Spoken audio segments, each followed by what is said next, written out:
আসসালামু আলাইকুম viewers, welcome to mother cooking channel. আজকে আমি আপনাদেরকে তৈরি করে দেখাবো তালের পিঠা। আমরা জানি যে তালের মধ্যে খুবই সুন্দর একটা স্মেল থাকে, আর এই তালের রস দিয়ে যদি পিঠা তৈরি করা হয়, সেই পিঠার মধ্যে থেকে কিন্তু খুব সুন্দর স্মেলটা পাওয়া যায়। তাই আমি আজকে আপনাদেরকে তালের রস দিয়ে খুবই সুন্দর এবং খুবই মজাদার একটি পিঠা তৈরি করে দেখাবো। চলুন তাহলে শুরু করা যাক। তালের পিঠা তৈরি করার জন্য প্রথমে আমি এখানে একটি বাটি নিয়ে নিয়েছি। দিয়ে দিচ্ছি তালের রস 1 কাপ। আর আপনারা দেখতে পাচ্ছেন আমার তালের রসের ঘনত্বটা কিন্তু খুব বেশি ছিল, যার কারণে আমি 1 কাপ তালের রস ব্যবহার করেছি। আপনাদের যদি ঘনত্বটা কম হয় বা একটু পাতলা টাইপের হয় রসটা, তাহলে কিন্তু এই রসটা চুলোর মধ্যে চাল দিয়ে এরকম ঘন করে নেবেন। আর আমি যখন তালের রসটা বের করেছিলাম তখন কিন্তু কোনো প্রকার পানি ব্যবহার করিনি, তাই তালের রসটা এরকম ঘন হয়েছে। আর আপনাদের যদি তালের রস বের করার কোনো ভিডিওর প্রয়োজন হয়, অবশ্যই আমাকে কমেন্ট বক্সে জানাবেন।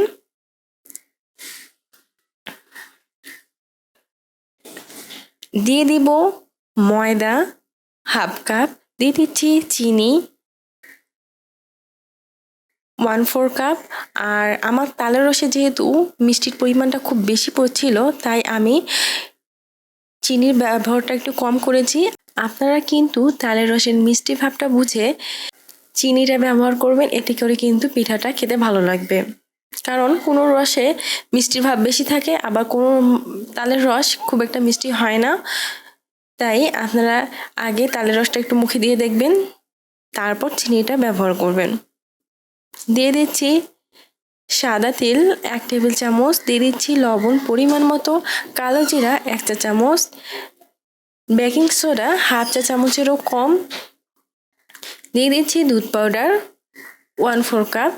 এখন আমি এই সব উপকরণসমূহকে খুবই ভালোভাবে মিক্স করে নিব। আমি অনবরত নাড়িয়ে নাড়িয়ে এই উপকরণটাকে খুব ভালোভাবে মিক্স করে নিচ্ছি। আর একটু সময় ও ধৈর্য নিয়ে এই উপকরণটার বেশ কিছুক্ষণ সময় ধরে মিক্স করতে হবে, তাহলে কিন্তু পিঠাটা খুব সুন্দরভাবে ফুলে উঠবে। এই সময় কিন্তু মিক্সচারটা খুবই ভালোভাবে মিক্স হয়ে গেছে। এখন আমি চুলার উপর একটি কড়াই বসিয়ে দিব, তারপর চুলাটি অন করে চুলার আঁচ মিডিয়ামে রাখবো। দিয়ে দিব সয়াবিন তেল হাফ কাপ। এখন আমি ওয়েট করব তেলটা গরম হওয়া পর্যন্ত। তেলটা যখন গরম হয়ে যাবে, তারপর আমি এই ব্যাটারটা দিয়ে দিচ্ছি একটু একটু করে, বেশি বড় করছি না। পিঠাটা আমি ছোট ছোট করব, তাই অল্প অল্প করে দিচ্ছি। আপনার দেওয়ার কিছুক্ষণের মধ্যে দেখতে পাচ্ছেন পিঠাটা কিন্তু খুব সুন্দর ফুলতে শুরু করে দিয়েছে। পিঠার ওই পাশটা প্রায় হয়ে গেছে। এখন আমি এই পিঠাটাকে উল্টিয়ে দিচ্ছি। বেশ কিছুক্ষণ ফ্রাই করার পর পিঠার এই পাশটাও কিন্তু হয়ে গেছে। এখন আমি এই পিঠাগুলোকে তুলে নিব। আর বেশিক্ষণ কড়াইয়ের মধ্যে রাখা যাবে না, এতে করে কিন্তু পিঠাটা পুড়ে যাবে।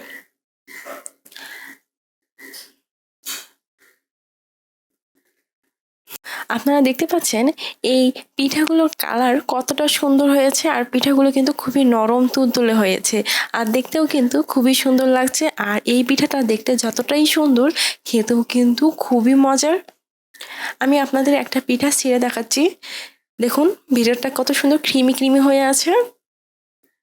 আর তালের রস একটু বেশি ব্যবহার করার কারণে পিঠাটা দেখতে এরকম হয়েছে। আপনারাও চেষ্টা করবেন তালের রসের পরিমাণটা একটু বেশি দেওয়ার, তাহলে কিন্তু পিঠাটা এইরকম ক্রিমি টাইপের হবে এবং খেতেও কিন্তু খুবই ভালো লাগবে। প্রিয় দর্শক, এই ছিল আমাদের আজকের রেসিপি। মাদার কুকিং চ্যানেলের আরও এক্সাইটিং রেসিপি নিয়ে আপনাদের সামনে আবার উপস্থিত হব। ভিউয়ার্স, আপনাদের সকলকে অনেক অনেক ধন্যবাদ জানাচ্ছি পুরোটা সময় আমাদের সাথে থাকার জন্য। আমি উইশ করব আপনারা সবাই ভালো থাকবেন, সুস্থ থাকবেন এবং মাদার কুকিং চ্যানেলের সাথে থাকবেন। এই চ্যানেলে নতুন হয়ে থাকলে চ্যানেলটি সাবস্ক্রাইব করুন এবং ভালো লাগলে লাইক, কমেন্ট ও শেয়ার করুন। ধন্যবাদ।